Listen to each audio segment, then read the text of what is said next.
Bonne nouvelle pour la rentrée académique 2022-2023, l'École supérieure d'administration, d'économie, de journalisme et des métiers de l'audiovisuel ESAE vous ouvre les portes de ses différents sites. À Gbedjourmende, à Bomé-Calavi, à Kpakpa et même à Parakou, l'université ESAE vous offre des bons d'études et des demi-bourses dans toutes ses filières en licence 1, 2 et 3. Et pour les 100 premières inscriptions en master 1 et 2, bénéficiez des demi-bourses. Nouveau bachelier, vous avez au moins la mention assez bien. Inscrivez-vous vite à ESAE et bénéficiez d'un bon de 50 000 francs CFA. Étudiants, étudiantes et nouveaux bacheliers, payez 200 000 francs CFA en sciences de gestion, sciences économiques, sciences juridiques et en administration des affaires en licence 1, 2 et 3 et 500 000 francs CFA en master 1 et 2, 250 000 francs CFA en administration générale, administration des finances, journalisme et métiers de l'audiovisuel en licence 1, 2 et 3 et 600 000 francs CFA en master 1 et 2. Alors, inscrivez-vous vite et profitez des offres exceptionnelles mais également d'un enseignement de qualité à l'université d'excellence ESAE. Infoline 90 93 65 21 ou le 98 98 14 00. ESAE, l'excellence à un nom. Amis sportifs, bonjour. Les pays qualifiés pour la Coupe d'Afrique des Nations U17 connaissent désormais leurs adversaires pour la phase de groupe. La Confédération africaine de football a effectué le tirage au sort hier mercredi à son siège au Caire en Égypte. L'Algérie, pays hôte de la compétition, est logée dans le groupe A en compagnie du Sénégal. Le Congo et la Somalie qui va découvrir la compétition sont les deux autres équipes du groupe. Les Fennecs et les Lions de la Teranga se dégagent comme les favoris du groupe. Le groupe B est composé du Nigeria, demi-finaliste de la dernière édition, du Maroc, de l'Afrique du Sud, qui est de retour après 2 absences, et de la Zambie. Le Cameroun, champion en titre, le Mali, double vainqueur en 2015 et 2017. Le Burkina Faso et le Soudan du Sud vont s'affronter dans le groupe C. La CAN U17 est programmée pour la période du 29 avril au 19 mai 2023. Les équipes du groupe A vont jouer leur match à Alger, le groupe B à Constantine et le groupe C à Annaba. Autre information, le Béninois Oumar Tchomogo est désormais le nouvel entraîneur du Chamois Niortaire alors qu'il avait été promu entraîneur de la réserve de Niort en début de saison. L'ancien capitaine des Écureuils du Bénin est nommé dans la foulée entraîneur de l'équipe professionnelle. Il devient ainsi le premier Béninois à entraîner une équipe de Ligue 2 en Europe.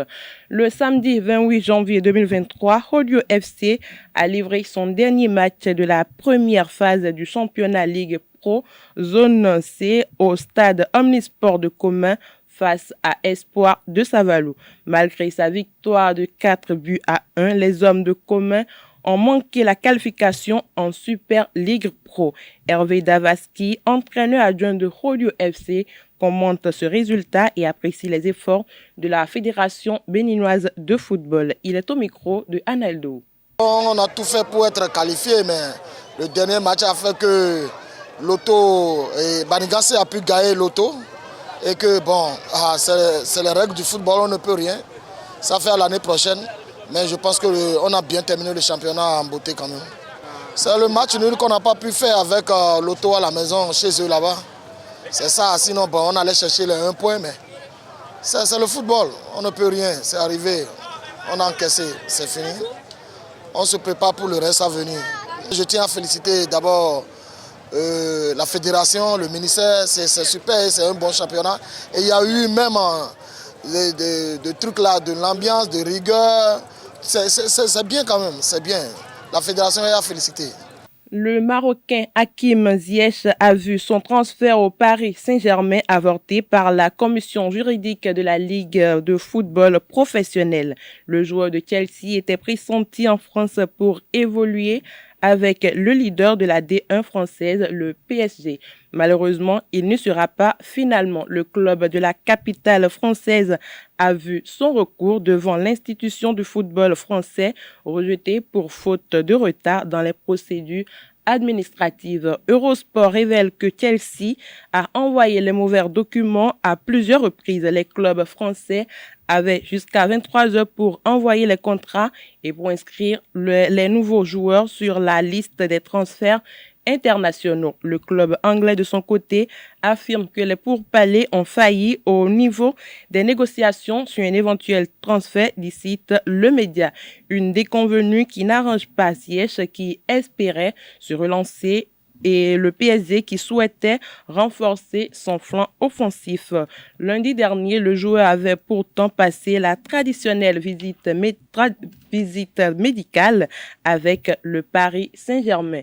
Transfert inattendu lors de ce mercato hivernal, l'arrivée du Portugais João Cancelo au Bayern Munich a étonné plus d'un titulaire à 16 reprises avec les Sky Blues. Le Portugais file au Bayern Munich pour un prêt de 6 mois, lui qui est sous contrat avec Manchester City depuis jusqu'en 2027. Certains médias affirmaient que le joueur était très critique sur les choix de son entraîneur Pep Guardiola du côté de Manchester City. Des informations que l'ancien joueur de la Juventus a tenu à clarifier. Le joueur affirme avoir voulu un nouveau challenge à cause de son temps de jeu limité. Je n'ai pas eu beaucoup de temps de jeu, ce qui a influencé ma décision. Ce n'est pas à propos de Pep Guardiola. Je voulais vraiment une nouvelle aventure. Le Bayern est un club de rêve. J'ai saisi cette chance quand elle s'est présentée à moi.